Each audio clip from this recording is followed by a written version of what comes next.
Welcome to Scrapple TV. Today on our show, a new dino is discovered, an artist island is created, literally, and the CIA actually tries to help people. You're watching Knerd News.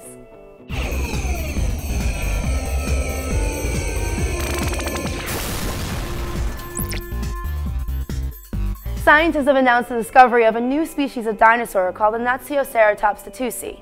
A University of Utah grad student discovered the first specimen in 2006 in the Grand Staircase National Monument in the high desert of southern Utah. At 15 feet long and 2.5 tons, the quadrupedal herbivore belonged to a family called ceratopsids, a group of dinos from the late Cretaceous period that had beaks, horns, and frills like the Triceratops.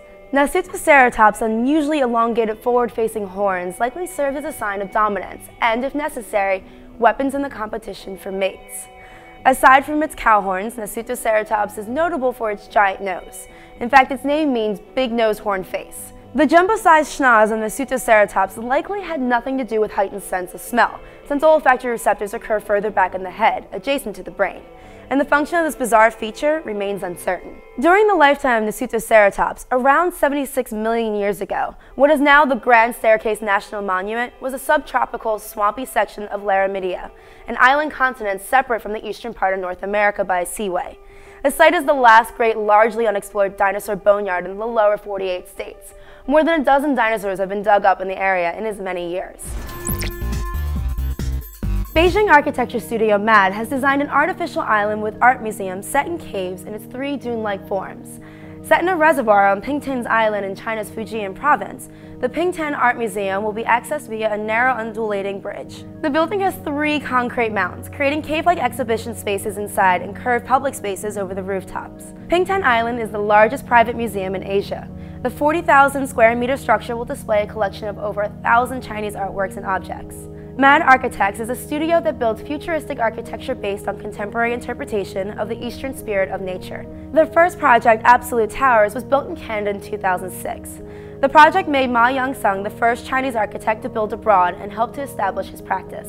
Ma Young-sung represents a new generation of Chinese architects who have the important task of shaping a forward-looking architecture while at the same time understanding the rapidly growing country's past. MAD's office is located in the Huntong neighborhood in Beijing, where Ma Young-sung works with principals Dan Kun and Yusuke Hayano. The CIA, along with NASA and NOAA, is reportedly funding a National Academy of Science project, whose goal is to study several geoengineering options aimed at reversing global warming. Geoengineering projects are any attempts to alter the way the planet or its weather systems operate. Such options include sending particles into the atmosphere to reflect back some of the sun's heat, or building a machine that could suck carbon out of the atmosphere and sequester it somewhere else. NAS has been giving $630,000 to conduct a study which will last 21 months. More specifically, the project goals are to study ways in which weather patterns might be artificially influenced, assess possible negative impacts of doing so, and to try to determine national security issues related to global warming or trying to reverse it. The CIA has previously looked into the issue of global warming as it applies to national security, and even had a research center dedicated to its efforts. To date, there have already been attempts to alter the weather. The US military, carrying out a CIA plan, famously tried to make it rain more during the Vietnam War to bog down enemy supply lines.